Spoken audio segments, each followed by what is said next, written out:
So we'll start out directly inside the code base. We're going to build out an object detection system that saves detections into a SQLite database. This is how you're going to build your computer vision applications on top of the Ultralytics YOLO models. We get a detection, we have some business logic on top of it, and then we're saving the results into our database. We can send it into our backend system, and it can be used for other systems. We can have alarm systems, detection systems, we can send it to a VLM. Everything is just stored in our database, and front-end applications and so on can read from that. So we're going to go through the code and start to build out this use case around Ultralytics detection models you can use for object detection, in segmentation, any of the tasks available. First of all, here, all you need is pretty much just SQLite. This is going to be our local database that we're going to run it on. You can use SQLite, Postgres in the exact same way. So this is just a relational database.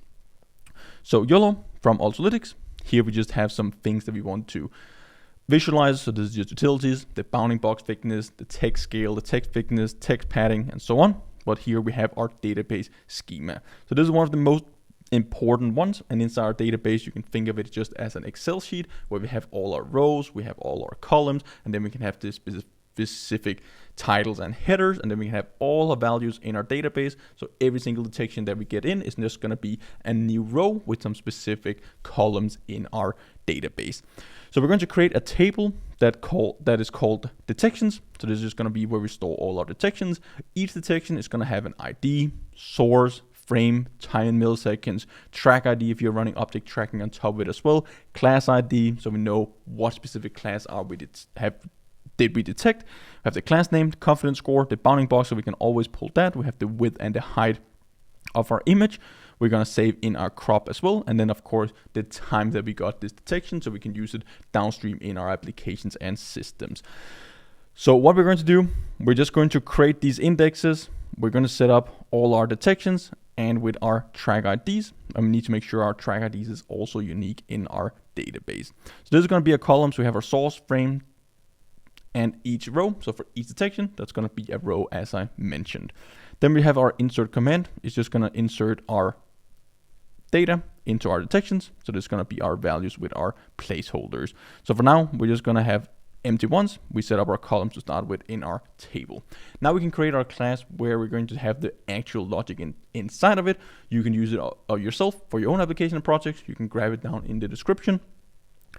And then you can pretty much have Cloud Code, Codex, whatever tool that you're using to build out the business logic on top of it. Let's say that we have a car. We're detecting car. We want to detect the license plate. We have tons of videos covering that as well. We scan the number plate so we get the optical character recognition. Then we want to save that to our database. You can even extend the columns here to save the specific license plate number. You can start to build out your parking management system and so on. And this is some pretty cool use cases. So we need to have our database because then again, when people are exiting our parking lot, we're scanning the number plate again, for example, then we want to match that against what we have in our database already to check if they have gone in, but also at what time, so we can calculate the cost or whatever we want to do with that information. So this is how we should think when we're building computer vision systems around our detection models, because now you can run the YOLO models in a single line of code. It's all about building the systems around it. So now we have our crop database. This is just going to set up the connection to our SQLite. We need to have our path. So this is just our local path for now. We can have our batch size. So we're just going to specify as default 200. So now we're just going to set it up. We're going to create a connection when we initialize our class here, so we can start add data to it and also flush it out. So then we're going to have a function or method here for adding. So what we're going to do here, we're just going to append to our buffer. So that's just going to be a list of tuples. So we have a new record that we want to add to our database. So this is going to be all our detection with all the values that we want. We can also go in and flush it. So we can just write and commit any buffered row that we're interested in. We can get a summary as well, so we can get the average of the confidence scores. We can get the length of the crops, where we're seeing how many detections do we have in our database. So you can go in and create any SQL command, get it into a function here, and then you can pretty much just have a summary. Another cool thing that you can try to work on is build these tools here into an SAP server or a tool that an AI agent can access. Then it can act like read and write to your database, which is also pretty cool and like the next application layer on top of it. So we're going to have an export functionality as well. So we're going to have write stored crops back out as JPEG files. one subfolder per class, so we can retrieve our information from our database again, and it's pretty much just going to execute it against our query and our parameters. And this is where we're just finding the ID, class name, frame, track ID, and also the crop. And then we're pretty much just building the image back from what we have saved in the database for our crop. We use the other information for the name in our image, and that's pretty much everything that we have to do. So this is just going through, finding all the images, we loop through them and create a JPEG image for all of them. So we're just going to write our blobs with our images. We can close our database connection, we can enter, we can exit. So now we're going to create our utility function for cropping out our bounding box. So every time we get a detection, we don't want to save the full frame. We're only interested in the specific object that we are detecting. So we take in our original frame, we take in our bounding box, which is just going to be the XY coordinates. We can also apply some padding if we want to extend it a bit, so we get the surroundings around our object that we're detecting. So this is just a utility function to do that. It's just going to crop it and slice it with numpy down here. We can draw tracks on our image. We have our canvas, we have our bounding boxes, labels, colors, points, and text colors. So you can see it draws one box, its label plate, and its trajectory onto the canvas. So this is all just a utility function for doing some visualizations. Now we can run our actual detect and store system. We have our source, we have our database, so the path to our database, the weights. You can use the base model directly out of the box with YOLO. This is where you would change it if you have your own custom model, so you can detect your own custom objects and save it into your database. The rest here is also just utilities and specific arguments that we need to specify. And now let's set up the full pipeline. So we set up a video capture. It can be a video file, webcam, whatever we want. We have our video capture that we can read images from. We create an instance of our YOLO model, and that's pretty much everything that we need. So now we're going to open up our database connection. So now we have connection to our database. We're going to run our object tracking with our source. So this is how we just run a single pass where we take our image, throw it into the model, we get the output results back. Then we can just enumerate through our stream. So this is going to be a generator, just streaming the results back. Every time we get a detection from a frame, it's gonna come back in here, and we can just loop through all the items that we have. So we're going to get an index, frame index. We're going to get our results where we can extract the bounding boxes from, the original image, all this information that we need, the bounding boxes, all of it.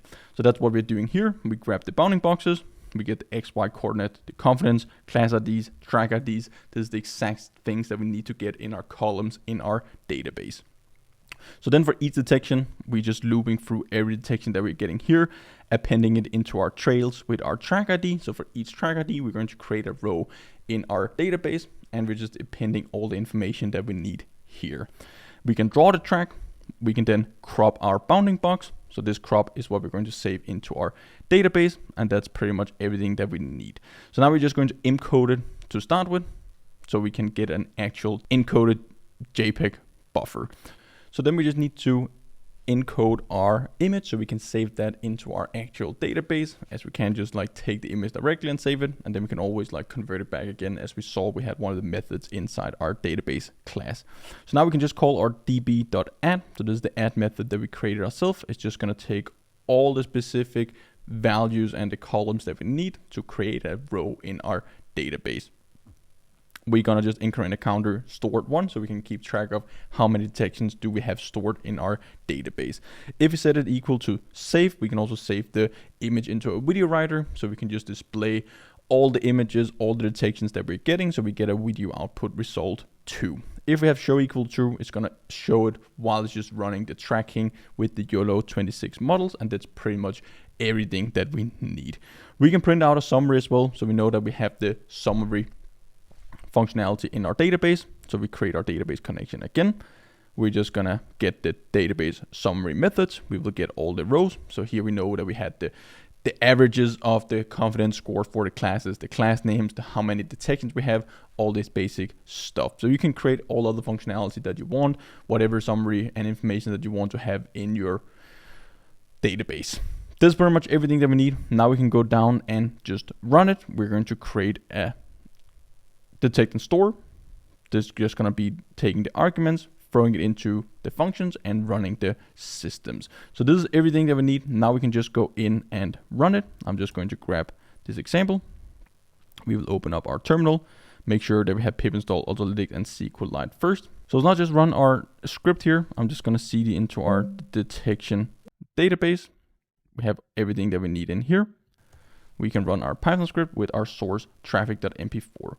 So we're just going to pass this video here through. We're now getting all our tracking. So we get our car 1, 2, 3, 4, 5, 6, 7. So all the detections, all the tracks with the trails, every single detection that we're getting with a track ID, we save that into our database. It's running in real time.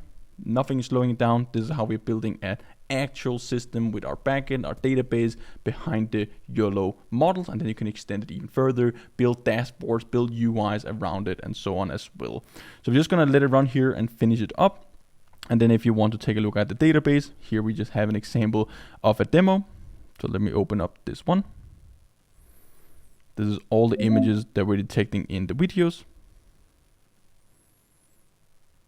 If you visualize the database, so here we have all our columns, we have all our rows with the detections, and then we're just saving the crops of our cars. So this is just a visualization of what is actually going inside our database, just to see what is in there. But if you take a look at the actual rows, so now we have our crops.db. We can open it up in our code editor, and this is our actual raw database with our SQLite. So we have our ID, source, frame, time is. This is our detection table, so you can create as many tables as you want. Now we have our detections, then you can have some other tables in your system. You can combine them. You can have relations between your different tables and database schemas. Everything is in here. Time milliseconds when we detected it, the track ID, class ID, confidence score. We can get the summary and everything. So this is pretty cool. We can see it's stored 4,200 track crops in our crops database, and you can always go in and retrieve it. Here we can see we have our crops as JPEG files as we encoded them before we saved them, as you can see here. This is the same as the visualization video that I just showed you, but this is how we can build a system around the Ultralytics YOLO models. Everything is down in the description, so just grab it, start to build systems around the detection models. Hope to see you guys in one of the upcoming videos. Until then, happy building.